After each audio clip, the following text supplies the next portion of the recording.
Hello दोस्तों, आप सभी का बहुत बहुत स्वागत है शिवानी मैम हिंदी साहित्य क्लासेस में। कैसे हैं आप सभी? आशा करती हूँ आप लोग बहुत अच्छे हैं और अपने अपने एग्ज़ाम्स की तैयारी आप लोग बहुत अच्छे से कर रहे होंगे। तो चलिए, भाषा विज्ञान से संबंधित जो है आज के प्रैक्टिस सेट में जो है महत्वपूर्ण क्वेश्चन सॉल्व करेंगे हम। कम से कम प्रश्नों की संख्या जो है 50 प्लस होंगे, है ना। कल के प्रैक्टिस सेट में जो है हमने 40 प्लस प्रश्नों को सॉल्व किया था। ठीक है, आज जो है प्रैक्टिस सेट 2 है, तो आप लोग जो है क्लास में बने रहिएगा, पूरे प्रश्नों को ज़रूर सॉल्व करिएगा। जितने भी टॉपिक मैंने भाषा विज्ञान में पढ़ाया है उन सभी टॉपिक से जो है प्रश्नों को मैंने लिया है। ठीक है, तो कोई भी प्रश्न जो है शायद ही छूटा होगा, तो आप लोग सभी प्रश्नों को ज़रूर सॉल्व करिएगा, लिख लीजिएगा। ठीक है, चलिए क्लास स्टार्ट करते हैं। क्लास पसंद आया तो लाइक कर दीजिएगा, क्लास को शेयर भी कर दीजिएगा आप लोग। ठीक है, पहला प्रश्न है, हिंदी के उद्भव का सही अनुक्रम क्या होगा? आपको बताना है हिंदी के उद्भव का सही अनुक्रम क्या होगा। तो राइट आंसर हो जाएगा यहाँ पे सबसे पहले पाली आएगा, है ना, फिर प्राकृत, अपभ्रंश, अपभ्रंश से हिंदी। ठीक है ना, ये बिल्कुल सही क्रम है और महत्वपूर्ण क्वेश्चन है ये, हर बार जो है पूछा जाता है ये क्वेश्चन, तो क्रम जो है आप लोग बिल्कुल ध्यान रखेंगे। ठीक है, दूसरा प्रश्न, भारतीय आर्य भाषाओं के विकास में कितने चरण हैं? भारतीय आर्य भाषाओं के विकास के कितने चरण हैं? 2, 3, 4, 5। कितने चरण हैं भारतीय आर्य भाषाओं के? तो आप सभी को पता है 3 चरण हैं। ठीक है, 3 चरण हैं। कौन कौन से हैं वो 3 चरण? कौन कौन से हैं भारतीय आर्य भाषाओं के? तो प्राचीन भारतीय आर्य भाषा, मध्यकालीन भारतीय आर्य भाषा और आधुनिक आर्य भाषा। ठीक है, तो आप लोग ध्यान रखिएगा नाम तीनों का। समय भी आप लोग ध्यान रखेंगे, कंटेंट की क्लास में मैंने पूरा बताया है और कल की क्लास जो मैंने कल जो प्रैक्टिस कराया उसमें सब मैंने बताया है। ठीक है, देखेंगे तीसरा प्रश्न है, निम्नलिखित में से किस आचार्य ने प्राकृत को मीठी तथा संस्कृत को कठोर भाषा कहा है? आपको बताना है किस आचार्य ने प्राकृत को मीठी तथा संस्कृत को कठोर भाषा कहा है। भरत मुनि, वररुचि, राजशेखर और हेमचंद्र। प्राकृत को मीठी भाषा और संस्कृत को कठोर भाषा किसने कहा है? तो राजशेखर ने कहा है। ध्यान रखेंगे, ऑप्शन सी राइट आंसर होगा। नेक्स्ट क्वेश्चन देखेंगे, प्रकृता संस्कृतम तत्र भवम तत् आगत्वा प्रकृतम। निम्नलिखित में से किसने कहा? यह पंक्ति किसकी है? भामा की है, पाणिनि की है, रुद्रट की है या हेमचंद्र की है? निम्नलिखित में से यह पंक्ति किसने कहा है? राइट आंसर हो जाएगा हेमचंद्र ने कहा है। ठीक है, ध्यान रखिएगा, हेमचंद्र की पंक्ति है ये। ठीक है, आगे देखेंगे, पंक्ति है परिभाषा है। ठीक है, आगे देखेंगे, गौड़ बहो किसकी रचना है? गौड़ बहो किसकी रचना है? राइट आंसर हो जाएगा ऑप्शन ए, वाक्पति राज का। ठीक है, गौड़ बहो जो है किसकी रचना है? तो वाक्पति राज का है। राइट आंसर ऑप्शन ए हो जाएगा। आगे बढ़ेंगे, क्वेश्चन नंबर 6 को देखेंगे, प्राकृत प्रकाश किसकी रचना है? प्राकृत प्रकाश किसकी रचना है? राइट आंसर हो जाएगा वररुचि का। ठीक है, 1-2 क्वेश्चन शायद रिपीट होगा क्योंकि क्वेश्चन बनाते समय जो मिक्स हो गया है। ठीक है, तो मुझे लग रहा है कि प्राकृत प्रकाश जो मैंने पिछले क्लास में पूछा था। ठीक है, तो कोई बात नहीं, प्राकृत प्रकाश जो है रचना किसका है? तो ध्यान रखिएगा वररुचि का है। ठीक है, आगे बढ़ेंगे, क्वेश्चन नंबर 7 देखेंगे, प्राकृत की किस अवस्था को अपभ्रंश या अवहट कहा जाता है? प्राकृत के किस अवस्था को अपभ्रंश या अवहट कहा जाता है? तो तृतीय अवस्था को। ठीक है, ध्यान रखिएगा, तृतीय अवस्था। ठीक है, चलिए आगे बढ़ेंगे, अगला प्रश्न है, अपभ्रंश शब्द का सबसे पहले उल्लेख किसने किया? अपभ्रंश शब्द का सबसे पहले उल्लेख किसने किया? तो पतंजलि ने किया था। ठीक है, ध्यान रखिएगा, पतंजलि ने किया था। ठीक है, इसको काट दीजिए। पतंजलि ने अपने ग्रंथ महाभाष्य में किया था। ठीक है, महाभाष्य। ठीक है, ध्यान रखेंगे, राइट आंसर ऑप्शन डी हो जाएगा। आगे बढ़ते हैं, नेक्स्ट क्वेश्चन है, मध्य भारतीय आर्य भाषा का अंतिम रूप कौन सा है? इसमें से जो है आपको बताना है मध्य भारतीय आर्य भाषा का अंतिम रूप कौन सा है। तो आप सभी को पता है मध्य भारतीय आर्य भाषा में जो है सबसे पहले प्रथम प्राकृत यानी पाली, फिर द्वितीय प्राकृत, ठीक है, और तृतीय प्राकृत जो है अपभ्रंश आता है। ठीक है, तो अंतिम पूछा जा रहा है तो अपभ्रंश हो जाएगा, है ना। ऑप्शन ए राइट आंसर होगा। नेक्स्ट क्वेश्चन देखेंगे, ब्याडी और पतंजलि ने अपभ्रंश शब्द का प्रयोग किस अर्थ में किया है? ब्याडी और पतंजलि ने अपभ्रंश शब्द का प्रयोग किस अर्थ में किया है? राइट आंसर हो जाएगा ऑप्शन बी, संस्कृत के मानक शब्दों से भिन्न भ्रष्ट और अशुद्ध शब्दों के अर्थ में किया है। ठीक है, तो ध्यान रखिएगा, ऑप्शन बी राइट आंसर हो जाएगा। अपभ्रंश शब्द है, तत्सम है, तद्भव है, देशज है या विदेशज है? अपभ्रंश शब्द कैसा शब्द है?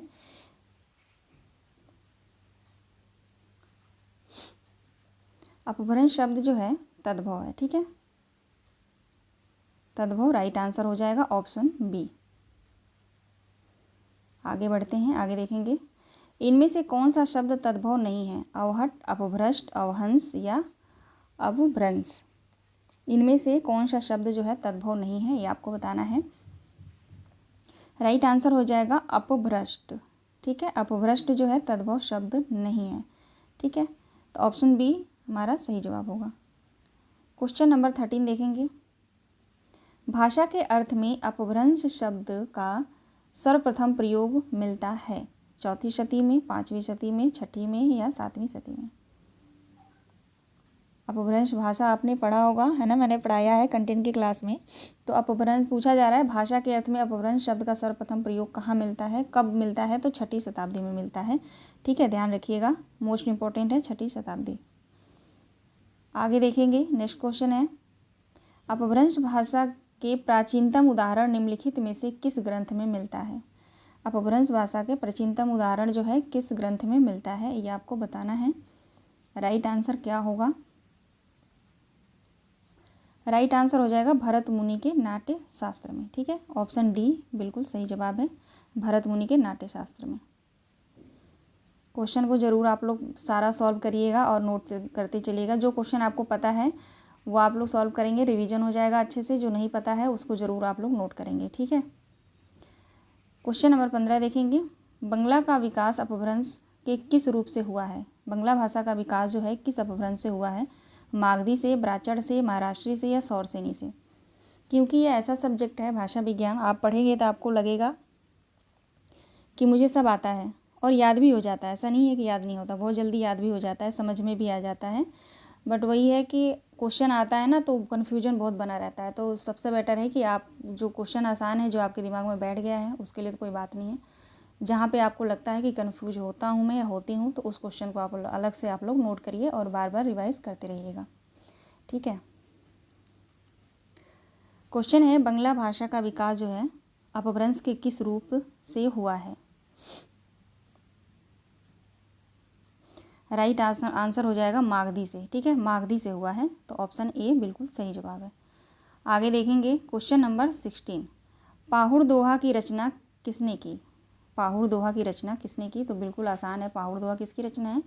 तो मुनि राम सिंह की है ना, ऑप्शन बी सही जवाब होगा, मुनि राम सिंह। किस भाषा में है पाहुड़ दोहा, बताइएगा, आप लोग कमेंट करिएगा ज़रूर। दोहा कोश के रचयिता कौन है? दोहा कोश किसकी रचना है?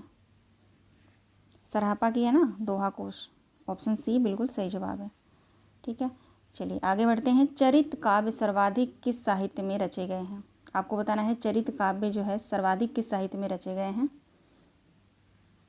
तो चरित काव्य जब आप पढ़ेंगे तो सर्वाधिक जो है जैन साहित्य में इसका जो है प्रयोग हुआ है, चरित काव्य का। ठीक है, जैन साहित्य में, ऑप्शन डी बिल्कुल सही जवाब है। नेक्स्ट क्वेश्चन देखते हैं, अशोक के समय में राजभाषा क्या थी? पाली, प्राकृत, अपभ्रंश या इनमें से कोई नहीं? अशोक के समय में जो है राजभाषा क्या थी? तो पाली थी। ठीक है ना, ध्यान रखेंगे, पाली भाषा जो है अशोक के शासनकाल में यही भाषा थी। ठीक है,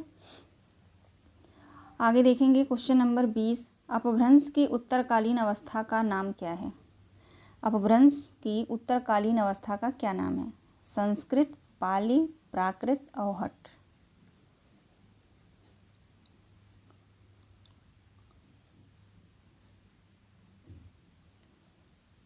सॉरी, मैं शायद संस्कृत बोल रही थी, है ना। अपभ्रंश की उत्तरकालीन अवस्था का क्या नाम है? अवहट है, ठीक है। ऑप्शन डी बिल्कुल राइट आंसर होगा, ऑप्शन डी अवहट।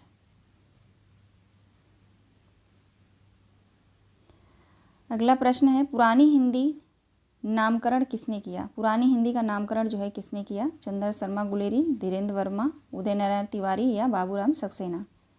पुरानी हिंदी का नामकरण सबसे पहले किसने किया? तो चंद्रदत्त शर्मा गुलेरी ने किया, ठीक है। ध्यान रखिएगा, ऑप्शन ए बिल्कुल सही जवाब है। क्वेश्चन नंबर 22, संदेश रासक किसकी रचना है? संदेश रासक किसकी रचना है? तो अब्दुल रहमान की है, ठीक है। यहाँ पे राइट आंसर ऑप्शन बी हो जाएगा, अधमार्ड। ये नाम जो है अपभ्रंश भाषा में लिखा गया है, अधमार्ड, ठीक है। तो अब्दुल, ध्यान रखिएगा,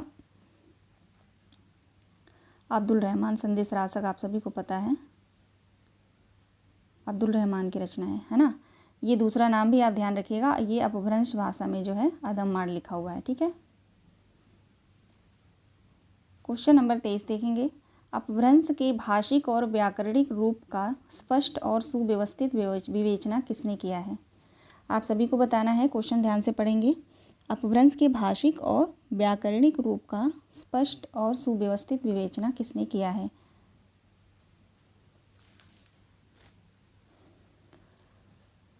राइट आंसर हो जाएगा हेमचंद्र ने किया है, ठीक है, हेमचंद्र। सी जो है ऑप्शन बिल्कुल सही जवाब है। आगे देखेंगे, अपभ्रंश में कुल कितने स्वर हैं? ये क्वेश्चन जो है कल भी मैंने कराया था, कल के प्रैक्टिस सेट में, तो इसलिए मैंने इसको लिया है कि यहाँ पे मुझे कुछ बताना है आप सभी को। बात करेंगे कि अपभ्रंश में कुल कितने स्वर हैं, तो कल की क्लास में मैंने आप सभी को 8 बताया था, ठीक है। लेकिन मैंने दूसरी बुक में देखा, मैं कोई और बुक पढ़ रही थी, दृष्टि की बुक पढ़ रही थी, ठीक है। तो उसमें जो है, हाँ, उसमें तो 8 ही दिया है दृष्टि में, लेकिन सरस्वती पांडे गोविंद पांडे की बुक आप पढ़ेंगे तो उसमें जो है 10 दिया है, ठीक है। तो आप दोनों ध्यान रखेंगे। अब मैं यहाँ पे आपको बता देती हूँ कि कौन कौन से हैं, ठीक है। तो अ, ई, उ, ए और ओ, ठीक है। ये जो है ह्रस्व में आएंगे, ठीक है, ध्यान रखिएगा, ये जो है ह्रस्व में आएंगे, ठीक है। अब दीर्घ में देखेंगे, दीर्घ में कौन कौन से स्वर आएंगे? तो बड़ा आ और बड़ी ई और बड़ा ऊ और ए और जो है बड़ा ओ, ठीक है, ये आएंगे दीर्घ में, ठीक है। तो ये है जो पूरा स्वर है, ऐसे तो 10 है, ठीक है। आप सरस्वती पांडे गोविंद पांडे की बुक पढ़ेंगे तो ये पूरे दिए गए हैं, 10 के 10 दिए गए हैं, लेकिन आप दृष्टि की बुक पढ़ेंगे तो उसमें 8 ही दिए गए हैं, ठीक है। तो ये आप ध्यान रखिएगा, दोनों को आप लोग जो है 8 और 10 दोनों ध्यान रखिएगा, ठीक है। तो राइट आंसर हो जाएगा 10, ठीक है। चलिए, अगला प्रश्न है, भाषाओं के पारिवारिक वर्गीकरण का आधार क्या है? भाषाओं के पारिवारिक वर्गीकरण का आधार क्या है? क्वेश्चन नंबर 25, राइट आंसर हो जाएगा इतिहास। आगे देखेंगे, अगला प्रश्न है, पुष्यदंत किस शताब्दी के कवि थे? पुष्यदंत जो है किस शताब्दी के कवि थे?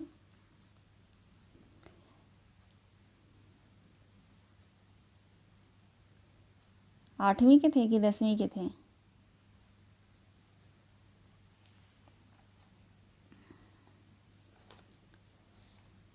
एक मिनट आप लोग होल्ड करेंगे।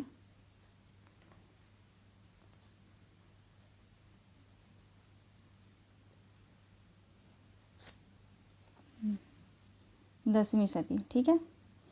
पुष्यदंत जो है 10वीं सदी के कवि थे, ठीक है, क्योंकि आंसर में यहाँ पे जो है मैंने लिख रखा है 8वीं, तो मुझे डाउट हुआ तो मैंने चेक कर लिया, ठीक है। जो क्वेश्चन मैं लिखी हूँ मैं 10वीं सदी, ठीक, मैंने क्वेश्चन बनाई हूँ तो टिक जो है मैंने अलग से उसमें जो बनाई हूँ ना, तो वहाँ पे टिक मैंने 8वीं में कर दिया है, ठीक है। इसलिए मुझे कन्फ्यूजन हुआ तो मैंने देखना जो है ज़रूरी समझा, ठीक है। तो 10वीं सदी, ठीक है।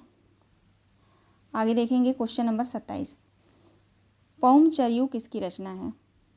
पौमचर्यू किसकी रचना है? तो आप सभी को पता है स्वयंभू की रचना है अपभ्रंश भाषा में, ठीक है। आगे देखते हैं क्वेश्चन नंबर 28, पहाड़ी हिंदी उपभाषा का विकास अपभ्रंश के किस रूप में हुआ? खस में, अर्धमागधी, मागधी या ब्राचड़। पहाड़ी हिंदी उपभाषा का विकास अपभ्रंश के किस रूप में हुआ है, ये आपको बताना है। तो खस में हुआ है, ठीक है। खस अपभ्रंश का ही रूप है खस, ठीक है। इसमें जो है हुआ है पहाड़ी हिंदी का विकास, ठीक है। आगे देखते हैं क्वेश्चन नंबर 29। प्राकृत सर्वस्व में अपभ्रंश के कितने भेदों का उल्लेख मिलता है। प्राकृत सर्वस्व किसकी रचना है, तो मार्कंडेय की है। कल जो है प्रश्न मैंने ये आप सभी से पूछा था, ठीक है। उसी से संबंधित जो है आज इसका दूसरा प्रश्न है कि प्राकृत सर्वस्व में अपभ्रंश के कितने भेदों का उल्लेख मिलता है या किया गया है। 3, ठीक है। ध्यान रखिएगा, ऑप्शन बी जो है राइट आंसर होगा। 3, ठीक है। आप कौन कौन से हैं ये बता देती हूँ। नागर, दूसरा है उपनागर और तीसरा है ब्राचड़, ठीक है। तीनों का नाम ध्यान रखिएगा। और अगर पूछा जाए कि प्राकृत सर्वस्व किसकी रचना है तो मार्कंडेय का है ना। मार्कंडेय की रचना है। मार्कंडेय ने अपभ्रंश के कितने भेदों का उल्लेख किया है या उल्लेख मिलता है, तो 3। कौन कौन से, नागर, उपनागर या ब्राचड़, ठीक है। तीनों का नाम ध्यान रखिएगा। चलिए आगे बढ़ते हैं। नेक्स्ट क्वेश्चन है, अपभ्रंश शब्द का विकास निम्नलिखित में से किस रूप में हुआ है। आपको बताना है अपभ्रंश शब्द का विकास जो है निम्नलिखित में से किस रूप में हुआ है। अपभ्रष्ट, अपहट या अवहंस या अभीरी। तो ध्यान रखिएगा, राइट आंसर हो जाएगा क्वेश्चन नंबर 30 का राइट आंसर हो जाएगा अवहंस, ठीक है। अवहंस से जो है अपभ्रंश शब्द का विकास माना जाता है, ठीक। क्वेश्चन नंबर 31 देखेंगे, अपभ्रष्ट शब्द का विकास निम्नलिखित में से किस रूप में हुआ। अब आपको बताना है कि अपभ्रष्ट, एक एक शब्द को ध्यान से आप लोग जो है पढ़ेंगे, लिख लेंगे, ठीक है, क्योंकि बहुत डीप क्वेश्चन है ये, ठीक है। इतना डीप जो है आप यूजीसी नेट की तैयारी कर रहे हैं तभी पढ़ेंगे। टीजीटी पीजीटी के लिए जो है इतना डीप उसमें जो है नहीं दिया गया है, लेकिन मेरे ख्याल से जो है अगर आप टीजीटी पीजीटी की तैयारी कर रहे हैं तो आपको जो है इतना डीप पढ़ना पड़ेगा, क्योंकि अब जो क्वेश्चन पूछा जा रहा है ना वो बहुत डीपली पूछा जा रहा है और पूछा भी जाएगा, क्योंकि 2021 में आप लोगों ने देखा होगा, है ना। जिसने भी पेपर दिया है, जिनका नहीं हुआ है उनको अच्छे से पता है, जिनको नहीं पता है वो मैं बता रही हूँ तो आप ध्यान से सुनती जाएंगे बातों को।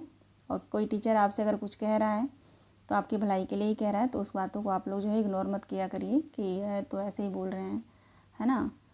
तो आप बातों को ध्यान में रखेंगे, ठीक है।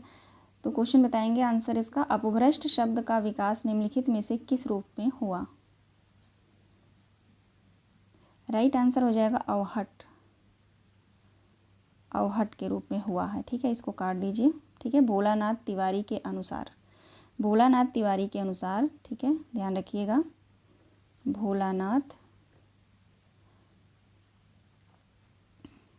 तिवारी, भोलानाथ तिवारी के अनुसार अपभ्रष्ट शब्द का विकास जो है अवहट से हुआ है, ठीक है। ये अवहट से जो है हुआ है या अवहट के रूप में हुआ है, बात आप ध्यान रखेंगे, ठीक है। चलिए क्वेश्चन नंबर 32 देखेंगे। स्वयंभू ने अपनी रामायण में अपभ्रंश के लिए किस शब्द का उल्लेख किया है। स्वयंभू की रचना जो है रामायण, है ना, उसमें जो है अपभ्रंश शब्द के लिए किस शब्द का उल्लेख किया है स्वयंभू ने। तो राइट आंसर हो जाएगा अवहत, ठीक है। ध्यान रखिएगा अवहत, ऑप्शन ए बिल्कुल सही जवाब है। थोड़ा मेरी आवाज़ थोड़ी भारी भारी लग रही हो गया ना, बहुत ठंडी पड़ रही है और गले में मेरे खराश हो गया है। मेरा गला जो है बहुत जल्दी ख़राब होता है, ठीक है। आगे देखेंगे क्वेश्चन नंबर 33। महाकवि कालिदास के किस ग्रंथ में अपभ्रंश के कुछ छंद मिलते हैं। आप सभी को बताना है क्वेश्चन नंबर 33 का राइट आंसर। क्वेश्चन है महाकवि कालिदास के किस ग्रंथ में अपभ्रंश के कुछ छंद मिलते हैं। तो विक्रमोर्वशीयम में जो है मिलते हैं, ठीक है। ध्यान रखिएगा, महाकवि कालिदास के कौन से ग्रंथ में अपभ्रंश के कुछ छंद मिलते हैं, तो विक्रमोर्वशीयम में, ठीक है। बाकी रघुवंश में नहीं मिलते, मेघदूत में भी है नहीं है, अभिज्ञान शाकुंतलम में भी नहीं है अपभ्रंश का छंद, ठीक है। क्वेश्चन नंबर 34 देखेंगे। थोड़ा वो जो सुमेलित वाले प्रश्न है छोटा करना पड़ेगा।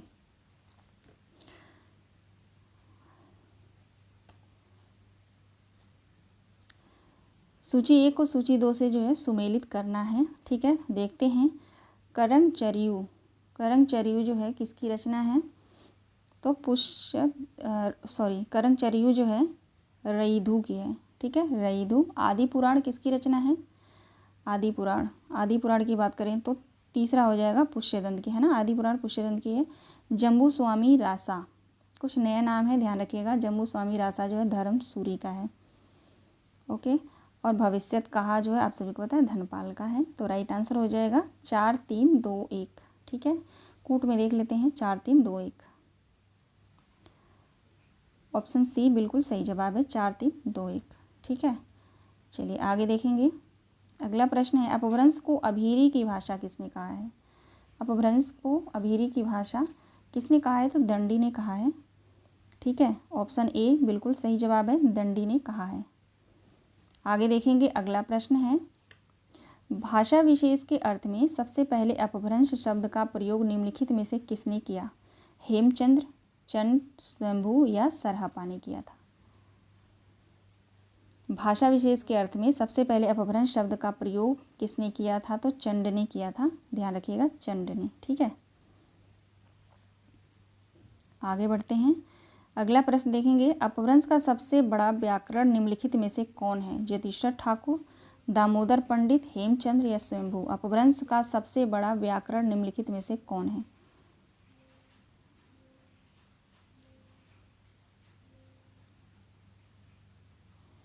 राइट आंसर हो जाएगा हेमचंद्र। ठीक है, हेमचंद्र बिल्कुल सही जवाब है। अगला प्रश्न है, विष्णु धर्मित्तर पुराण में अपभ्रंश भाषा के लिए किस शब्द का प्रयोग हुआ है? अवहत, अवहट, अवहंस या अपभ्रष्ट? आप ध्यान से पढ़ेंगे क्वेश्चन। विष्णु धर्मित्तर पुराण में अपभ्रंश भाषा के लिए किस शब्द का प्रयोग हुआ है, ये आपको बताना है। Question number 38।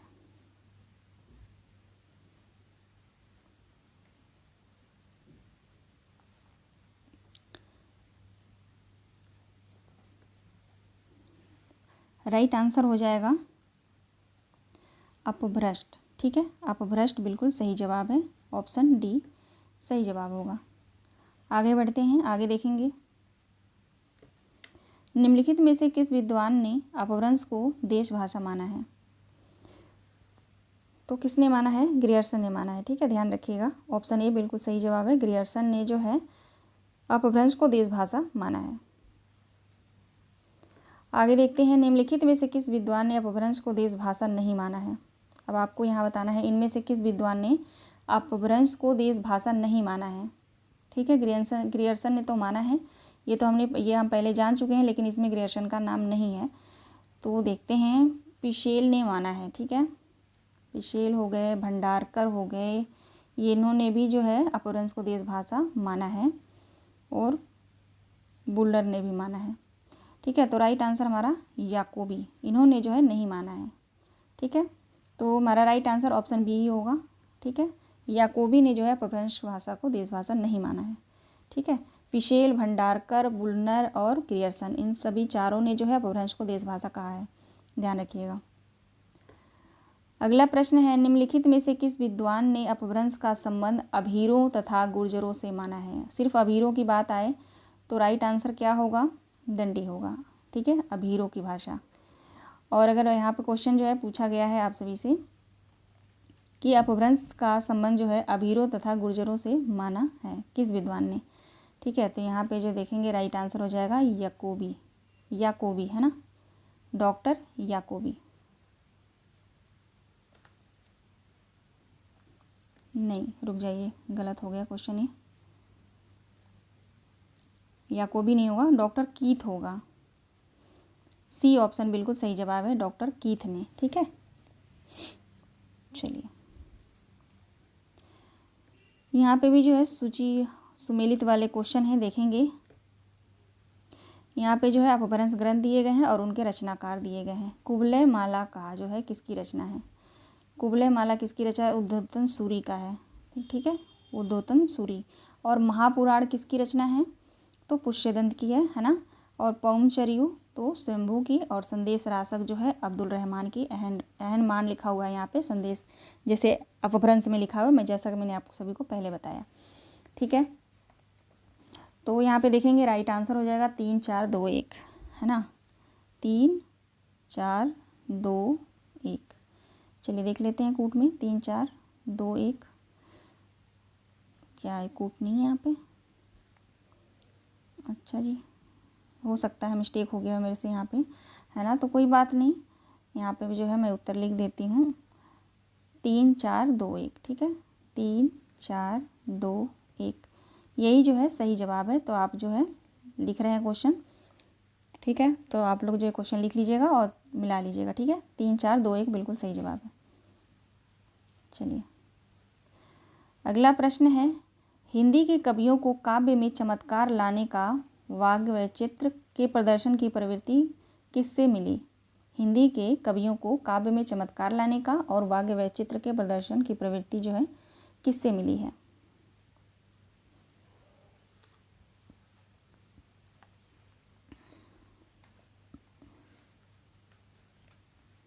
राइट आंसर हो जाएगा अपभ्रंश और अवहट से। ठीक है, अपभ्रंश और अवहट से मिला है। ओके, अगला प्रश्न देखेंगे, हिंदी प्रसर्गों के विकास में सर्वाधिक योगदान निम्नलिखित में से किसका रहा है?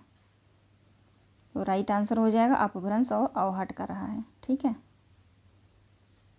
अगला प्रश्न है, सूची 1 को सूची 2 से जो है सुमेलित करना है। ठीक है,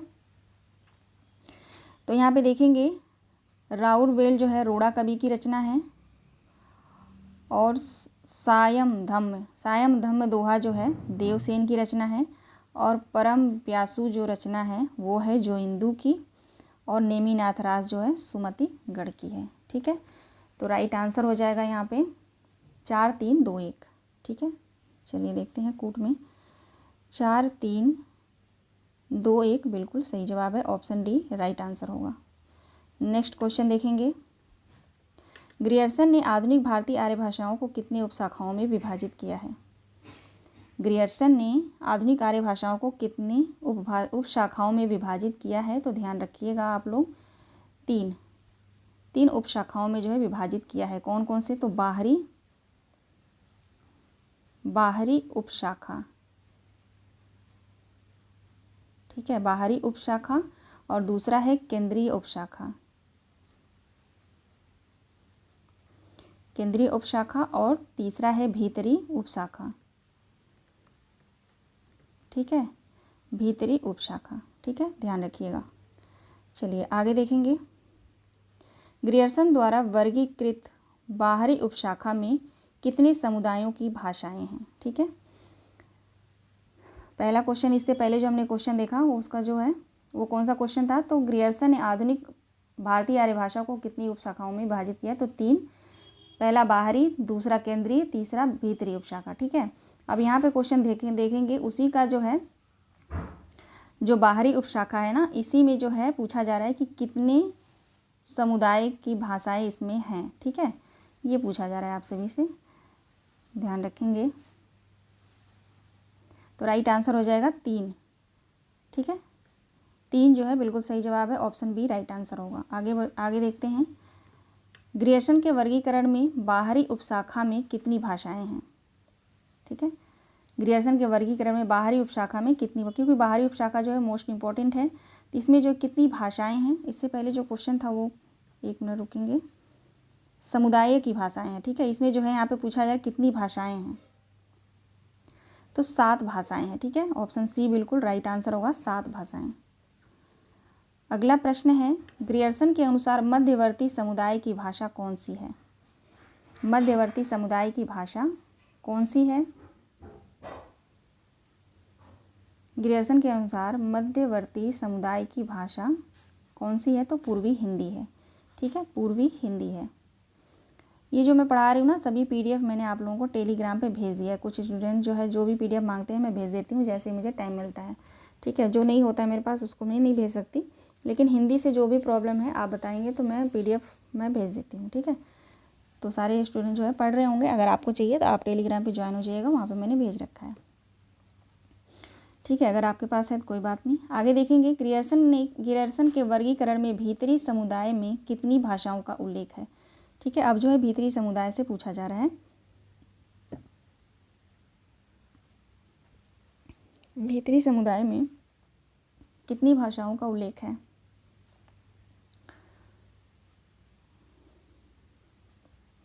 राइट आंसर हो जाएगा 6। 6 भाषाओं का उल्लेख है, ठीक है, भीतरी समुदाय में। आगे देखते हैं, अगला प्रश्न है, ग्रियर्सन ने पहाड़ी समुदाय को किस उपशाखा में रखा है। आपको बताना है पहाड़ी समुदाय में जो है किस उपशाखा को रखा है। तो अभी इससे रिलेटेड जो है क्वेश्चन हम पढ़ते आ रहे हैं, तो आप सभी ने पकड़ लिया होगा मेरे ख्याल से। इसका सही आंसर क्या होगा, तो भीतरी उपशाखा। ठीक है, भीतरी उपशाखा, भीतरी उपशाखा राइट आंसर हो जाएगा ऑप्शन सी। ठीक है, भीतरी उपशाखा में जो है 3 समुदाय रखा है। ठीक है, तो एक तो पहाड़ी समुदाय, एक मध्यवर्ती समुदाय और एक और कोई है, मुझे याद नहीं आ रहा। ठीक है, लेकिन क्लास में मैंने पढ़ा रखा है, वहाँ पे आप देख लेंगे। ठीक है, उनके अंतर्गत जो है इन्होंने अलग अलग डिवाइड करके भाषाओं का जो है उल्लेख किया है। ठीक है, अगला प्रश्न है, डॉक्टर सुनीति कुमार चटर्जी द्वारा आधुनिक आर्य भाषाओं के वर्गीकरण के संबंध में सही कथन कौन सा है। इनमें से जो है सही कथन कौन सा है, कूट में है ये प्रश्न। ठीक है, देखेंगे तो यहाँ पे कूट में प्रश्न है। ठीक है, तो चलिए यहाँ पे देखते हैं राइट आंसर क्या होगा। डॉक्टर सुनीति कुमार चटर्जी द्वारा आधुनिक भारतीय आर्य भाषाओं के वर्गीकरण के संबंध में जो है सही कथन कौन सा है इनमें से, तो दूसरा बिल्कुल जो है सही आंसर होगा। उन्होंने यानी सुनीति कुमार चटर्जी ने पहाड़ी समुदाय की कुमाऊनी, गढ़वाली और नेपाली को राजस्थान का रूपांतरण माना है, ये बिल्कुल सही है। ठीक है, तीसरा भी सही है, उन्होंने भीली और खानदेशी को स्वतंत्र भाषा नहीं माना है। चौथा देखेंगे, उन्होंने ददिच के अंतर्गत सिंधी, लहंदा तथा पंजाबी का उल्लेख किया है। ठीक है, तो बिल्कुल तीनों ये जो है सही है, 2, 3, 4 बिल्कुल सही है। ठीक है, ऑप्शन ए देखेंगे, डॉक्टर चटर्जी यानी सुनीति कुमार चटर्जी के अनुसार जो है आधुनिक आर्य भाषाओं की संख्या 17 है, नहीं, ये जो है बिल्कुल गलत है। ठीक है, तो 2, 3, 4 बिल्कुल सही है। देखेंगे ऑप्शन सी 2, 3, 4 राइट आंसर है। ठीक है, तो ये रहे जो 52 क्वेश्चन। ठीक है, आशा करती हूँ कि क्वेश्चन आपको अच्छे से समझ में आया होगा और आप लोग जो है अच्छे से सॉल्व किए होंगे। ठीक है, तो मिलते हैं नेक्स्ट वीडियो में। आप सभी दोस्तों का बहुत बहुत धन्यवाद। पढ़ते रहिए और अपना ख्याल रखिए। क्लास पसंद आई है तो लाइक कर दीजिएगा, जिन्होंने सब्सक्राइब नहीं किया वो सब्सक्राइब कर लेंगे और क्लास को थोड़ा शेयर कर दीजिएगा। आप लोगों के लिए ही मैं क्लास लेती हूँ, नहीं तो मेरे पास इतना टाइम नहीं होता। मैं स्कूल भी जाती हूँ, बच्चों को पढ़ाती हूँ, वहाँ से आती हूँ, फिर वीडियो बनाती हूँ, बहुत कुछ काम होता है, घर पे भी होता है। तो थोड़ा आप लोग भी सपोर्ट करिए, आप लोगों से जो है निवेदन है मेरा। ठीक है।